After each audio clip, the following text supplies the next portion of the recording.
Thank you, Catherine, for that warm welcome. I am so excited about this panel discussion.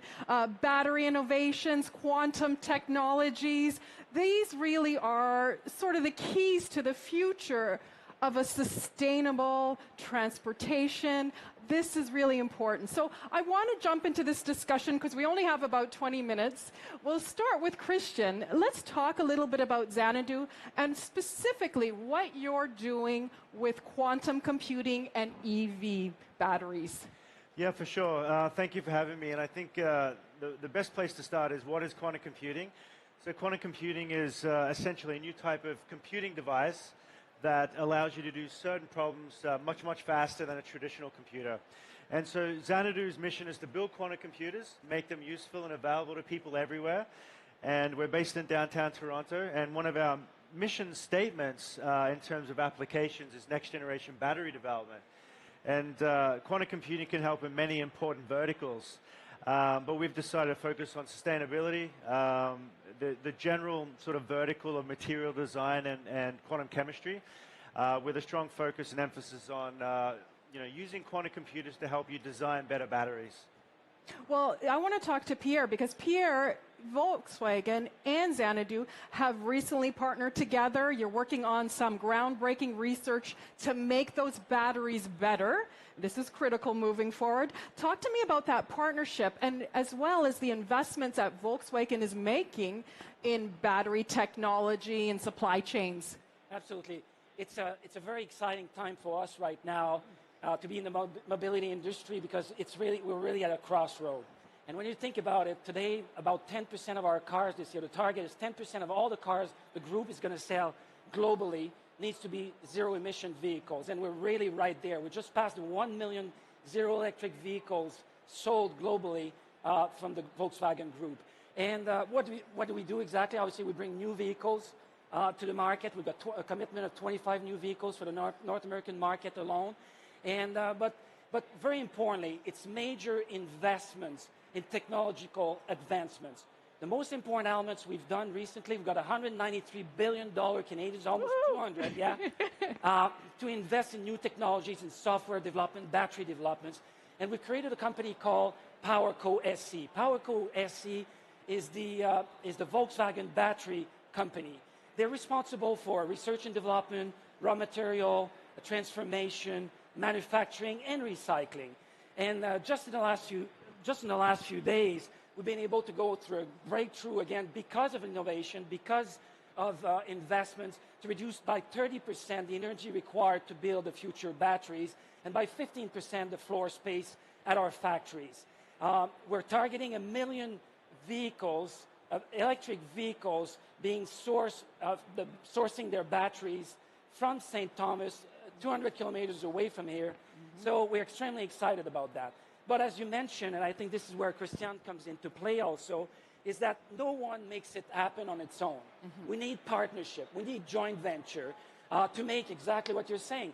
Lighter batteries, more cost-efficient batteries so that the technology becomes more accessible and safer all along the way for a longer life cycle of the batteries. But there must be technical challenges when you are innovating like that and trying to make those batteries lighter and more fuel efficient. Christian, what are some of those challenges and how do you overcome them? Yeah, that's a really good question because it's, quantum computers fit into the next generation of what we can do for humanity in terms of computational power.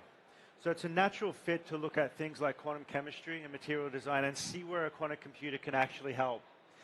Now, it's still early days, so we are trying to investigate that, working with many partners, including a great partner in Volkswagen, to understand if you had the most powerful quantum computer today, for instance, what algorithms would you use and how would it actually help? The fascinating thing about quantum computers, it's not like ideally it's a much faster chip, but it's such a different type of chip that you don't know how to actually apply it to problems yet.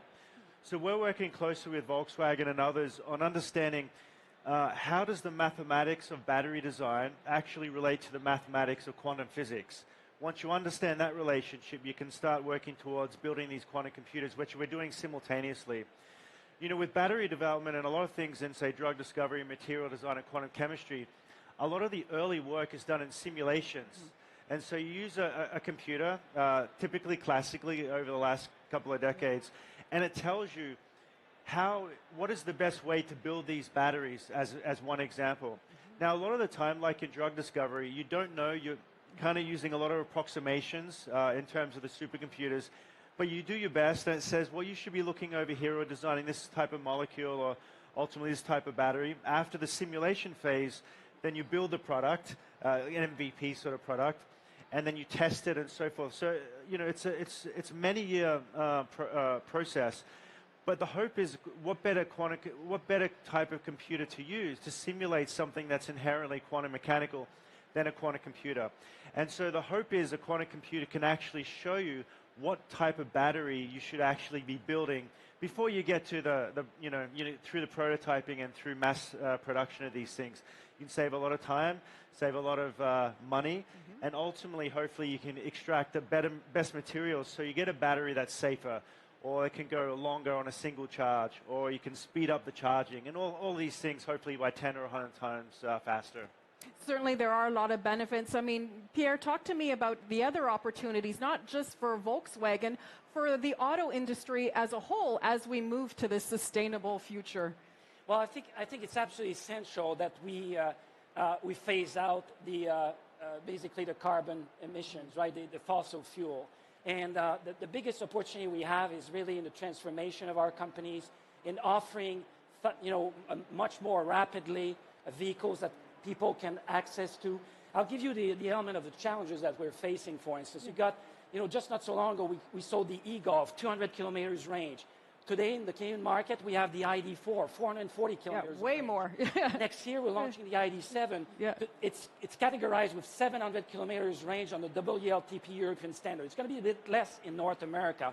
But all of these elements are very important. Why? Because we need to provide benefits to consumers. And there's two other challenges I would like to add, because any technology, the acceptance of technologies by consumers is critical in any transformation we want to do. Yeah. And the first one that I see is obviously being more cost efficient so that we can provide a lower cost EVs to the masses. Yeah. The second that is really also critical is to provide fast speed chargers to the population in general. And this is where we come into play also when we're transforming our company, because we're also investing extensively in fast chargers. Our goal is to get 45,000 fast chargers globally in China, Europe, and North America.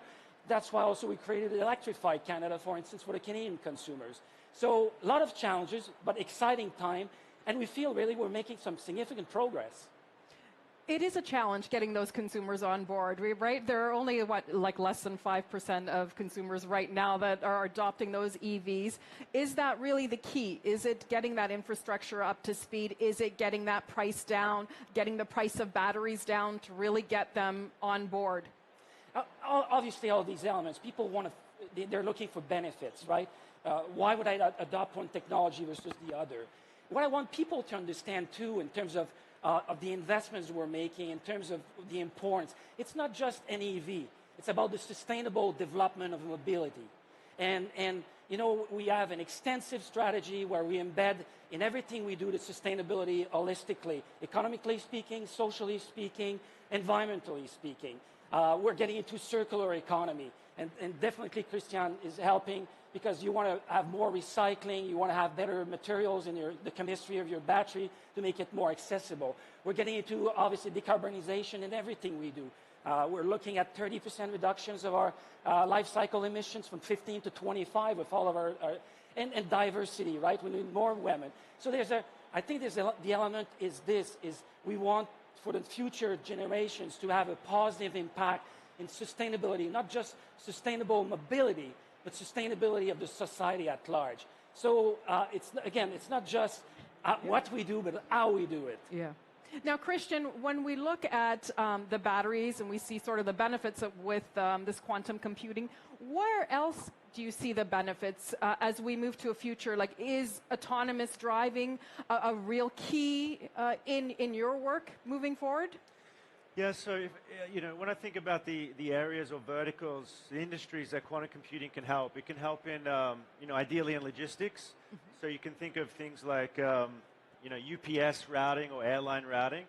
Finance is a big area as well. Portfolio optimization is a key thing. And drug discovery, I mentioned, also material design and quantum chemistry. It's still unknown, always clarify things. It's still unknown where and how quantum computing can help, but they're sort of the popular areas that people are thinking about. And Xanadu and others are looking at quantum chemistry. That seems to be the one where you need the lowest amount of qubits to actually solve something. I mean, one of the fascinating things that the Xanadu team did last year was demonstrate quantum supremacy. And what you do there is you choose a very, in this case, esoteric math problem. It doesn't have any business value yet. But then you choose it, you define it well, you set up the rules, and then you run a supercomputer and our Borealis quantum computer head-to-head. And you press start on both, and then you see which one finishes first. And for this particular problem, the world's fastest supercomputer would have taken 7 million years to solve it. Wow. Now, it didn't take 7 million years, it would still be going. Yeah. But you can see how it behaves over a week, day, a week, month, and so forth. And then the Borealis machine, our quantum computer actually took 2 minutes to solve the same problem it would have taken 7 million years. So from memory, I think it was, orders of magnitude in saving and energy saving. So getting back to your question, the sustainability side of things, energy is the ability to save energy for certain problems. Now, I always try to be careful with this. This is for not a business application, but you want to see these early proof points that will show, hey, quantum computers can actually do these things, and the next step now is to work on things that can really make a difference in society. And as Pierre mentioned, this is an exciting time to be alive. Mm-hmm. Sometimes it doesn't feel that way. It can be quite negative, but there's so much good and amazing technology like quantum computing and the partnerships that we've set up as well. I think there's a lot of hope there, and hopefully quantum computing can play a role. How can it play a role with even the disposal of the batteries and recycling? Because that's very important to consumers as well, wondering about what's going to happen with that as we, become more environmentally conscious. It's unclear. Off the top of my head, I can't see any kind of connection with the recycling. There could be one of the main things, though, is, when you look at the early PCs in the mid-'70s, say Apple computers, they didn't know what it was going to be for. Mm-hmm. It's funny, if you look at the ads when they're trying to sell it in the mid-'70s, it was for, at that time, housewives to read recipes off in the kitchen. That's right. I mean, it took to the end of the 70s when they started developing applications like spreadsheets and word processing documents for businesses, and through the 80s and beyond. Same with the internet. Mm-hmm. In the early 90s, people can kind of maybe dream what would happen, buy stuff online and that, but you guys spoke about the early adoption of things. It was hard to get people in the early 90s, mid-90s and beyond to start buying stuff, just the feel of security and fraud. But we've all got comfortable the last 2 decades and more to actually use that. So there's a lot of common threads and ideas that we can take away from quantum computing. And to get back to your question, it's unknown, but once you have a powerful enough quantum computer, the hope is, like AI, once you had enough power, computing power, people can play around with these things and discover new things. So, it's an exciting time over the coming this decade. Yeah, the field of innovation is really interesting because, to Christian's point, there's a lot of things we're getting into. You don't know exactly. You're defining some problems you're trying to solve, but along the way you see other opportunities. And again, this is what happens also in partnering for improving the innovations and going faster and being more efficient. I'll give you a couple of examples. We're getting into mining today. We need more critical minerals. We want to understand the overall supply chain. So we're sitting down with a lot of the people in the mining industries. We're starting to invest in mines also. Mm-hmm. It's not our core business as such, but because we need it so rapidly, and recycling is another element. Mm-hmm. In the past, we used to buy maybe recycled products on our own to manufacture vehicles. Today, we're a lot more interested, because of the circular economy I talked about earlier, to understand, what kind of recycle, what can we recycle, why would we recycle, what's the economical impact behind it. So it's, again, the field of innovation. You keep asking yourself questions. This is how you build value. Sometimes you win, sometimes you fail, but you learn from it. And this is how you can, progress and make technological breakthroughs. How is Volkswagen's business model changing as we shift Because, as you say, this is the most exciting time to be in the auto industry. We've never seen so much transformation in our lives. How are things changing? Well, again, for 85 years, we were more or less a combustion engine, a manufacturer of designing vehicles, manufacturing vehicles, combustion engine. I just mentioned over the last few minutes, we're getting into mining. I mentioned the investments we're making in charging stations. I can tell you we even have a company in Europe where we're distributing sustainable energy, for instance. Everything we learn, in terms of sustainability, we're getting into elements like the water usage in our factories, the sustainable energy, is it green, is it, right. and so on. And we're shifting from what I would call a legacy automaker to a service provider of sustainable mobility. Where is it going to lead us? In what direction? Today we certainly have some very different core pillars than we had just 5, 10, 15 years ago.